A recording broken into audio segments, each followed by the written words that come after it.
Bonjour, bienvenue chez Sargal. Alors, on est à Sargal et Sargal en Wolof, ça veut dire rendre hommage, pay tribute. Et Sargal, c'est vraiment tout l'esprit, c'est rendre hommage à tous les artisans qui sont là. Parce qu'il y a des artisans, il y a des artistes, il y a des créateurs, toute personne qui fabrique en Afrique, peu importe sa couleur finalement.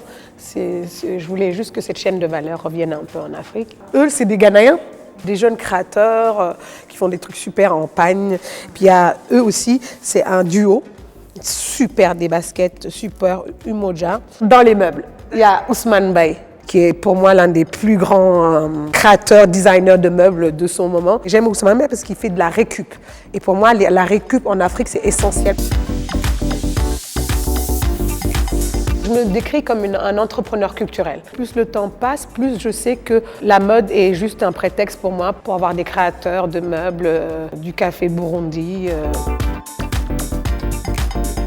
Mes parents étaient diplomates avec une idée bien, surtout mon père, bien ferme de ce que sa fille devrait être, avocate ou banquière, parce que je suis devenue en DUG, il y avait des TD, et je faisais toujours des défilés de mode, je faisais des collections, j'avais déjà commencé, j'avais ma petite machine. Après à la banque, je me suis fait un prêt avec l'aide de mon directeur, une vraie Sénégalaise, et j'ai créé Adama Paris. Ce qui m'a vraiment lancé, c'est quand même le Wouznex. Le salon du prêt-à-porter à l'époque, j'avais eu beaucoup de commandes, j'avais eu 100 et quelques, c'était énorme à l'époque. Quand j'ai commencé à fabriquer au Maroc.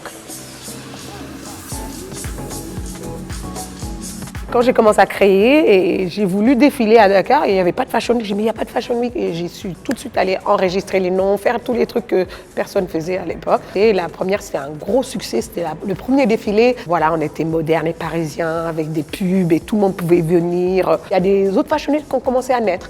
Et du coup, les gens ont commencé à me prendre comme consultante ou comme productrice. Donc j'allais à Gambia Fashion Week, au Mali, on a fait Angola, Côte d'Ivoire avec le Massa. Je revenais en France, mais j'étais toujours un peu frustrée de ne pas pouvoir défiler. Je suis allée voir des grosses marques. Ils m'ont dit oui, mais si tu changes le nom, on te sponsorise, fais Africa Fashion Week. Et c'est la première fois que j'étais confrontée au racisme en France. Et je voulais pas le faire dans une mairie du 18e ou aller à Saint-Ouen. Je voulais vraiment pas. Parce que déjà, moi, je sais pas ce que je connaissais. Parce que les gens me voyaient arriver en tant que noire, ils voulaient toujours me mettre dans un foyer. Donc on a quand même pu le faire dans mon lieu super, en face de Chanel, et ils ont eu tous les noirs pendant tout le 3 trottoirs à truc, et c'était un truc. Hein. Et on a commencé à faire aussi dans d'autres villes, Bahia, Montréal, et Montréal ça continuait comme Paris chaque année. J'ai lancé une télé il y a 4 ans et l'idée c'était de mettre en avant toutes ces Fashion Week africaines et tous ces créateurs qui finalement n'avaient pas de télé spécifique à eux. Mais je suis très fière que ça marche et que maintenant on est sur 42 pays, on est sur 12 pays en Europe et sur 13 en Amérique. Et là, bien évidemment, très moderne, doudoune, Adama Paris.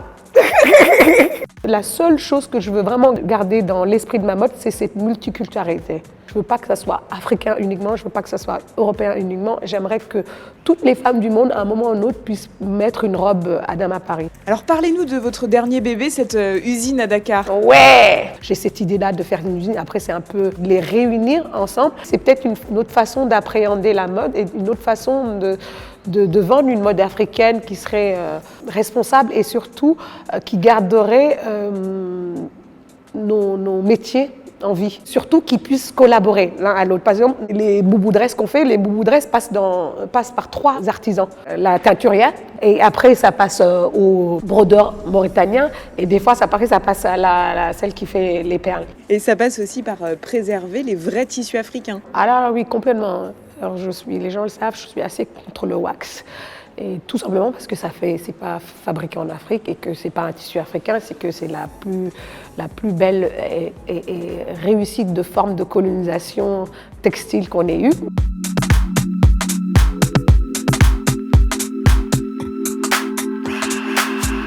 Le luxe, finalement, même l'Europe le définit comme avoir quelque chose d'unique, de rare.